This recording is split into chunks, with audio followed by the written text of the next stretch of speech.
Okay, so this is going to be recorded as well, so that later on you can, listen to it again. So till this point we have talked about that the opening lines of the poem, that is when we two parted, talks about two beloveds, and one is addressing the other one, telling them that we have parted ways in silence and tears, and it was in silence because perhaps they were having a concealed affair. Other than that, to half broken hearted to serve for years. So this feeling is going to be there in his heart for years, because his heart is half broken, not completely broken. We'll get to know why it is half broken in the middle of the poem. Pale grew thy cheek and colder thy kiss. So this gives us a glimpse that they perhaps had a kiss in the beginning or in the middle of their affair, definitely. Now if I am in a relationship with the person, I meet them on daily basis, I can see the blood running skin on his face. मुझे उनका face पूरा इंसान की तौर पे नजर आएगा. If they are no longer with me and they are far away, then my imagination towards them, for them, will pale away as well. So he is using this color imagery in order to say that once you were very near and dear to me, and I could see that blood and blushness on your skin. Of course, if the beloved has acne like me, then he's going to have a pale and yellowish skin altogether. But usually humans, they have blood in their skin, and their skin is very lively. एक जिंदा skin और एक pale skin या deadly skin में difference होता है. Dead skin आप वो करते होंगे ना अपने skin के जो polish वगैरह, उसमें dead skin निकलती है, वो colored होती है. So he's talking about that because they have parted ways, so now he can no longer imagine or think about the woman in that perspective, or beloved in that perspective, because they do not meet anymore. So he says, pale grew thy cheek and cold. Her cheek has grown into a cold meat or flesh, and it has become pale. जी बेटा. जी colour imagery की बात सिर्फ इतनी सी है कि जब इंसान जिंदा होता है तो उसका कलर पिंक होगा, रेडिश होगा, जो लाइकली होता है. लेकिन जब वो अब देखें, आपने एक जिंदा इमेजरी भी ले ली कि there is a live person, and dead जो होगा उसका pale, yellowish, dark brown, and फिर etcetera. Now if you remember, we talked about Wordsworth when he said that he could see nature which was measureless to man. Do you remember that imagery? That simply told us that beyond your seeing capacity, you could not see anything in the nature, but he could imagine about it. So you have to think about the same perspective over here, that this poetic persona is talking about his beloved who has left him. They are gone, but he can imagine them, he can think about them, but through the coldness of their meat and pale color. It's not reddish anymore, it's not lively anymore, it is fading day by day. There could be a possibility, maybe they are dead. Separation causes the same anxiety, same level of anxiety. If you're separated or divorced or broken apart, of course you will have the same feeling as if they are dead to you. Even if they are roaming around you, they are dead to you, they are no good to you. तो वो वाला problem यहाँ पे भी है. Truly that hour foretold sorrow to this. So he's sorrowful about it. In the first stanza, we simply get to know that the poetic persona is referring to a beloved who they have parted ways with in silence and tears, and they are very nostalgic and sorrowful, or feeling some kind of deep sense of loss in themselves. And then they use this color imagery to refer to the fading image of this particular beloved, because they are parted from each other. Look at the second stanza. The dew of the morning sunk chill on my brow.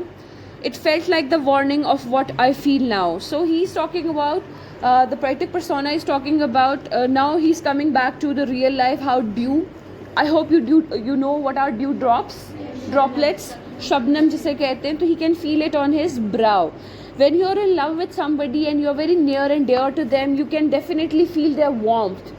देखिए, bodily fluids होते हैं, they can transfer on each other as well. So you can take this imagery to that particular, that is very deep and very explicit to understand. अगर आप understand करें, नहीं करें तो that's okay, keep it simple. Let's make it simple. Just remember that he's feeling that drop on his brow as if the love he used to feel for the beloved. ठीक है? It felt like the warning.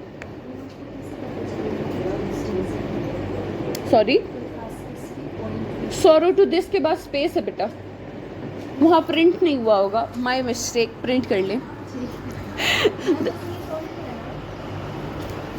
देख लेते हैं the dew of the morning, ठीक है, it felt like the warning of what I feel now. So वो जो dew drop है, वो ड्रॉप तो बहुत, ड्रॉपलेट तो बहुत थोड़ा सा होता है ना, लव तो इतना ओशन जैसा होना चाहिए, अब जस्ट ड्रॉपलेट रह गया तो it was more likely to be a warning for him because it is going to be only a drop now. प्यार एक समंदर है, अब वो समंदर चला गया और उसका एक कतरा रह गया, सो ही knew that this katra is the warning that the woman is slipping away from his hands। ठीक है, तो आप इसको इस तरह से नहीं इमेजिन कर सकते हो। Thy vows all are broken and lights is thy fame। Now they, of course, when you are in love with certain people, with a certain person, you take vows, जन्मों जन्मों सदियों के आप वादे करते हैं, तो he is talking about all those promises which are broken now because they have parted ways। Then he says all light is thy fame। Now he perhaps is using the word light for that beloved because when you part ways, you are just a light-weighted feather of a fragment of imagination in certain mind। आपके mind में वो एक feather की तरह, light weighted feather की तरह रह जाएगा, वो आपके हावी नहीं रहेगा बिकॉज वो आपके सबकॉन्शियस में चला जाता है। Your mind has 3 levels: conscious, subconscious, unconscious. Subconscious is that part where you actually deliberately shift all your mind thoughts which are hurtful to a certain counterpart of your mind so that you can move on. If you are unable to do that, then you're going to have a breakout, depression, anxiety, panic attacks and whatnot. So subconscious helps that way. Sometimes it happens that you have forgotten a memory, but once you revisit, you have that memory back. You're like, oh, I was here, I felt this again. So he is talking about that. We can call it a deja vu as well. He's feeling that kind of thing, and he's saying that now your fame has become this, your name has become one with this fame that we have parted ways. Now I can tell you who's this lady. The poetic persona is Lord Byron himself, and the lady is her name can be checked. She was in a relationship with the Duke of Wellington. What was the name of the lady? Lady Frances, right? So she was secretly in love. It is said in the poem that she was secretly in a relationship with Byron, but she was caught explicitly with Duke of Wellington, and he has a remorse about it. He's feeling shocked and guilty and betrayed about it, that why was she not caught with me but him? Why was she not named with me, famed with my name but him? That is his real concern. Therefore his heart is half broken. उसका real concern ये है कि पकड़ी गई है तो मेरे साथ क्यों नहीं पकड़ी गई? See, so that tells us more about Byron, that he was truly a Casanova, right? It is said that Lady Frances was beautiful, intellectually beautiful, physically beautiful, and everybody wanted her. That's for sure. And Byron, being Byron, did have her, but not publicly. Right? आगे देखिए.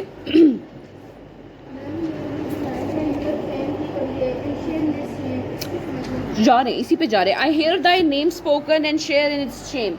Because their relationship was in silence and tears, therefore he is feeling that shame that her beloved, his beloved has been caught with another man in silence. The shame is with him, but in silence, not publicly.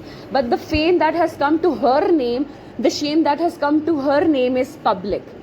They decided, they parted ways in silence. It was a concealed affair, but she has been caught with another man, and he shares the shame. अगर publicly Byron का नाम भी जुड़ जाता तो shame तो इसकी तरफ भी आती.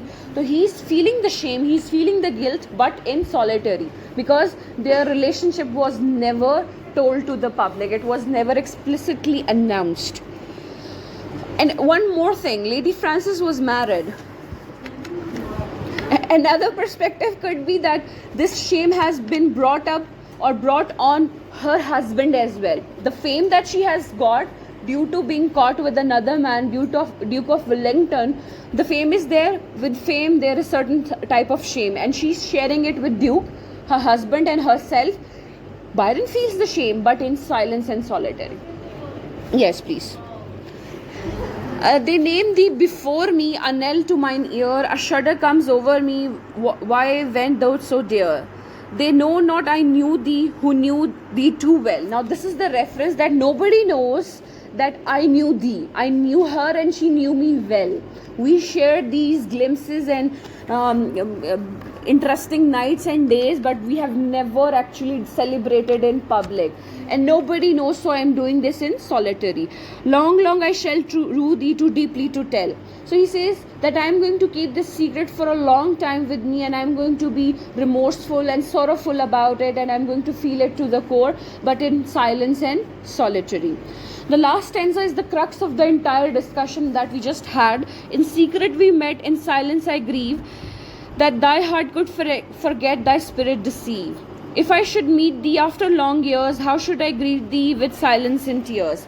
Of course, he has many remorses and guilts, and he has this feeling of betrayal, that she was caught with another duke but not with himself, and he doesn't feel like, of course, if my beloved was caught like this, I would be devastated for at least 1 week or 1 day. I will feel betrayed, truly betrayed, and I won't be talking about in this casual manner that, oh my god, why was he caught with another woman, not with me. That is no argument to put there. But for Byron, it was just a scoring woman. This is a modern catchphrase which is used in English movies. You must have seen that boys in locker rooms, they are talking about that, what is your score. Schools की सारी लड़कियों के साथ उनका affair चल रहा होता है, and they are talking about the score. I am talking about that score. So it was more likely to be a score for him, and because she was a lady of importance and she had a big name, so he had this kind of sense of loss that if he had been caught or they have been caught together, he would have gotten something out of it. Fame के साथ shame बेशक आ रही है, लेकिन बदनाम है तो नाम है वाला इसका perspective है. We can psychologically analyze Byron over here that he believes that it is okay if he was caught with her. In the end, he does it is believed that he does really care about her, and he says that if we meet again after a few years, long years, after too much wait, we will still meet in fear and tears and silence, because we will not be explicitly announcing that at that time we were having an affair. So the entire poem is about an affair that Lord Byron had with Lady Frances, who was caught with Duke of Wellington in a compromised position, and she was married as well. Now his real concern is she was caught with the Duke and not with himself, and he talks about how their affair was always a concealed one, and he has tears and silence, and he's feeling this shame and fame in solitary, and he's thinking about her all the time, her beauty, and etc and etc and etc. That is all, right? So most important, आप देखें इसमें repetition है. In the first stanza, silence and tears, and last stanza, which tells us कि अगर इन दोनों में से कोई भी reference to the context में आए, you can talk about the entire poem. Yes, because everything is connected. जी बेटा.